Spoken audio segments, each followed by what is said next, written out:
Alright, enough with the learning already. Let's do something fun. It is the last video of the year.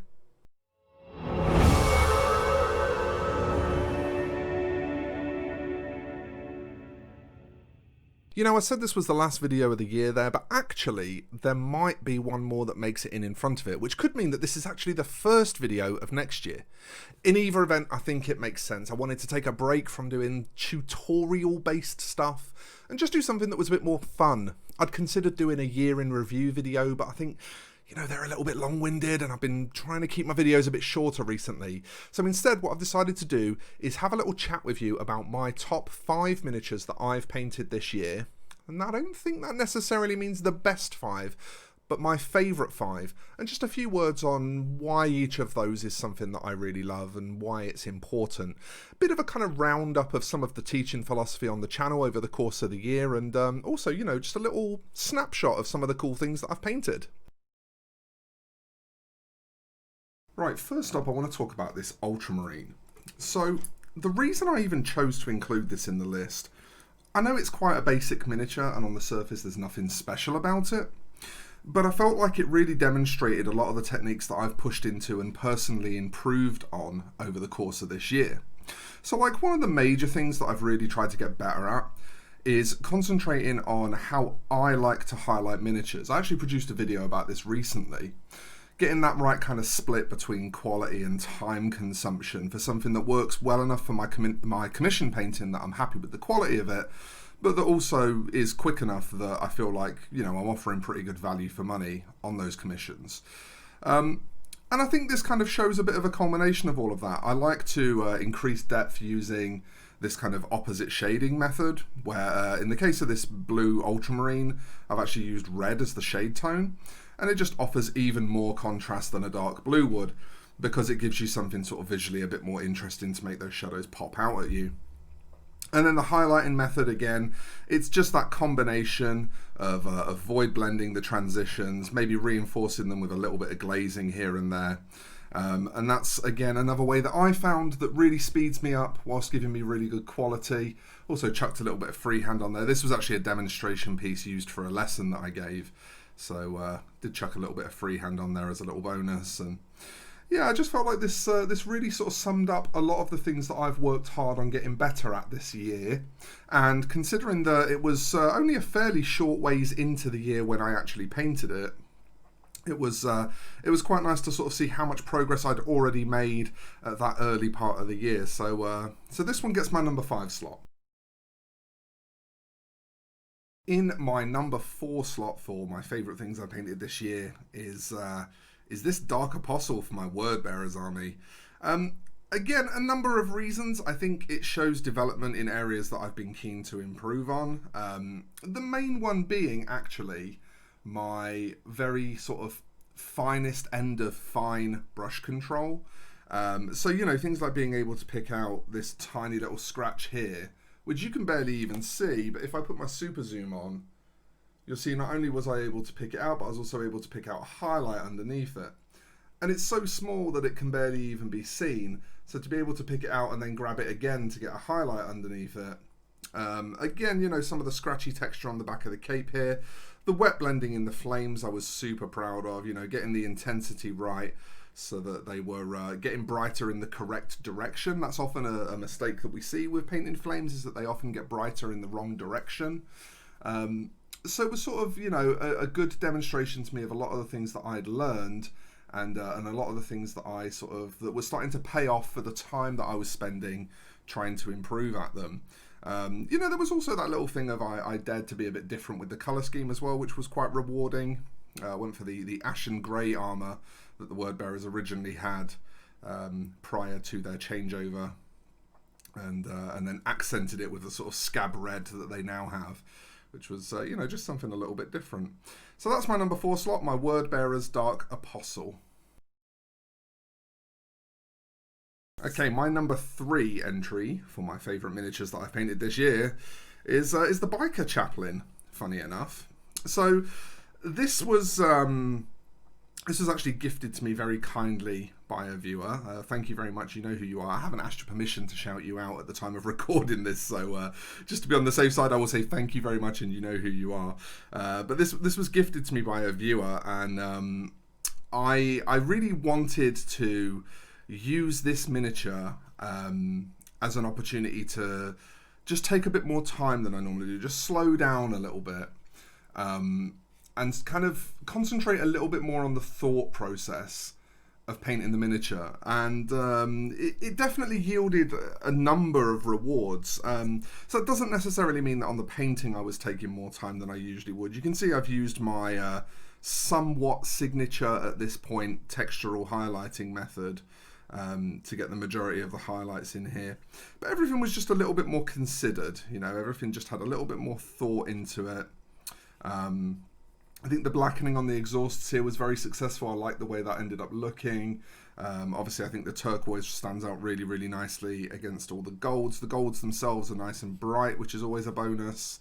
You know, there's a lot going on here that I'm really, really happy with. And again, you know, I do feel like it demonstrates some learning in some key areas as well. You can see that my fine brush control was starting to get better by this point. Just something that I'd spent years struggling with and had finally sort of figured out a few ways to help myself with. You can see that the contrast is also is pretty well pushed, which when we're painting black is not always the easiest thing in the world. You know, getting that contrast oomphed up to the right point takes quite a lot of practice. So I felt like, again, this was a good demonstration of stuff that I'd learned, and it just felt really good to paint a miniature that looks so badass. You know, it's just one of those miniatures that you just look at it and you're like, you are deadly, you are dangerous. I do not want to pick a fight with you, young man. Carry on your business. So there's my chaplain on bike, and that is number 3 for this rundown. Okay, in second place is actually the miniature that I most recently finished painting. Well, kind of. This has been my warm-up piece for the last couple of weeks at the time of recording this in December 2020. It's the piece that I've sort of been spending little spods of time on in between working on commissions.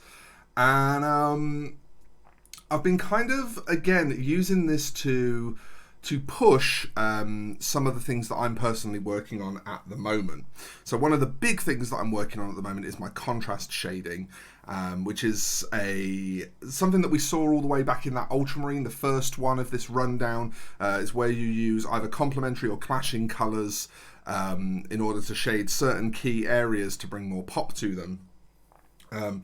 One of the particular areas that I find with orcs where a lot of painters really struggle to pull good contrast is in the skin, and you can actually see, if we look at the underside of this guy's skin in the areas where you're not supposed to be looking, we're actually going all the way from a dark sort of magenta colour blended up into those greens, and then you start to see it more in the shadows there happening.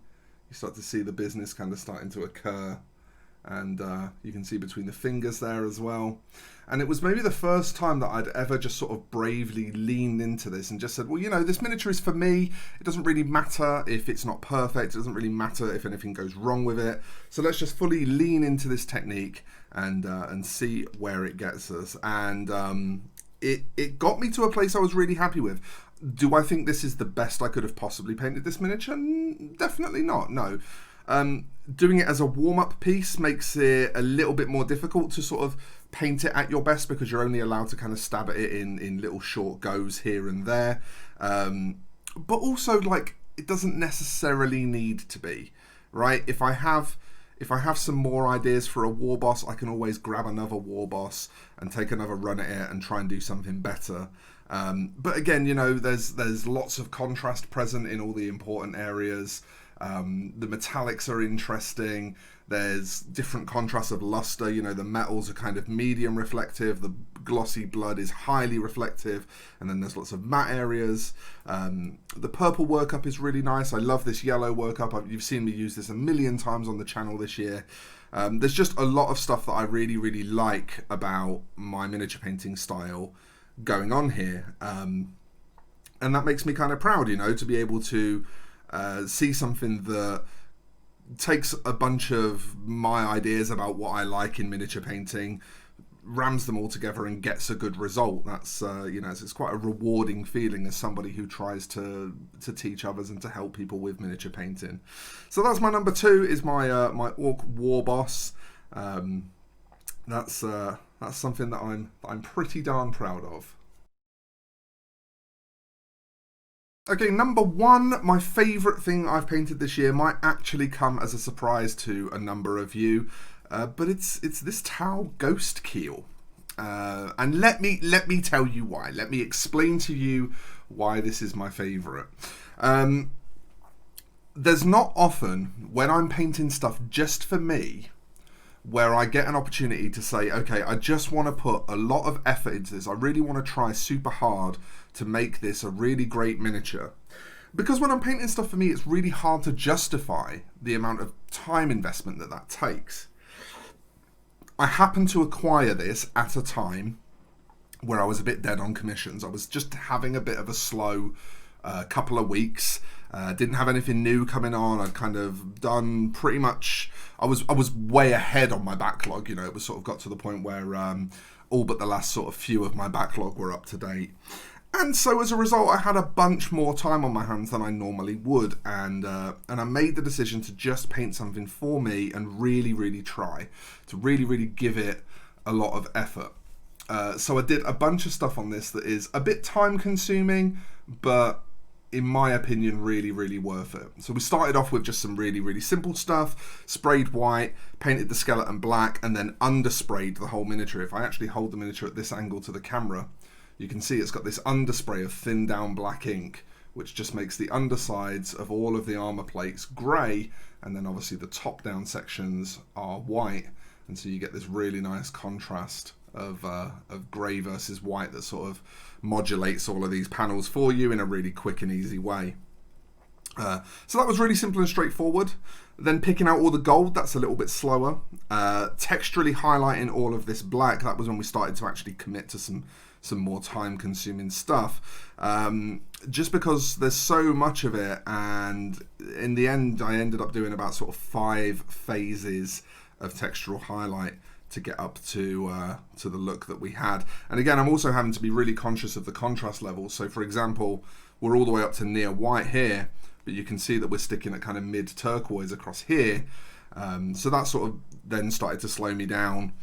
And then the point where I really sort of decided, okay, I'm just going to commit and start taking my time with this and really, you know, trying to push it, was when we came to all of this brown little sort of dotted, you can see these kind of chase lines all over it. These sort of, it's supposed to, you know, be a very loose representation of kind of scuffing and dings and battle damage, but it's done in a pattern because that catches your eye more.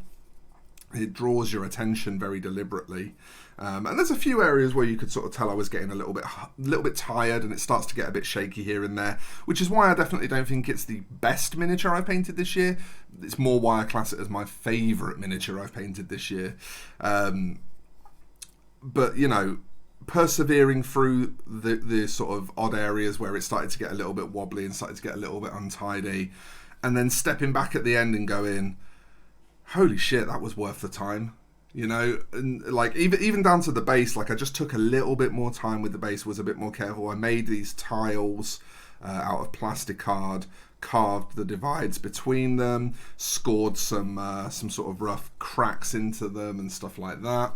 You know, just everything just has just a little bit more time in it, and that little bit of extra time translates into, you know, something that looks a lot more loved, which just felt really good in a period where, for the first time in a really long time, I was a bit more free to work on things at my leisure and at my pleasure.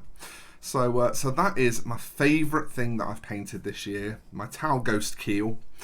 And we're going to go back up to face cam now and talk out the end of this video, but I hope you enjoyed it. There it is, the 5 miniatures that I've painted this year that I would consider to be my absolute favourites. And actually, it occurred to me one of those, in fact 2 of those I think, weren't even painted on the channel. They were painted as result of the channel though, so I think, you know, they still get to count. They still get to count. But that was a lot of fun for me, folks. I really enjoyed just spending a bit of time doing a bit of show and tell, and I hope that you enjoyed it as well. It's a bit of an innocent throwaway video to either end 2020 or begin 21 on, subject to when this ends up coming out. And you know, I hope it was the fun that it was intended to be. So if you did like it, of course, do hit that thumbs up button to let me know that you liked it. You can also subscribe to the channel and enable notifications to stay up to date on what I'm doing here on YouTube. And if you love the content and wish to support its creation, you can do so over on Patreon from as little as $1 a month. There is a link in the description, along with links to all my social medias for you to get hold of me there. So folks, I'm going to get out of here, and whether this is the last video of 2020 or the first video of 2021, I hope that your 2021 is a great year for you. Thank you so much for your support over the last 12 months, and let's keep this going. Let's continue to do this thing and have some fun together. I'll see you in the next one, everybody. Bye for now.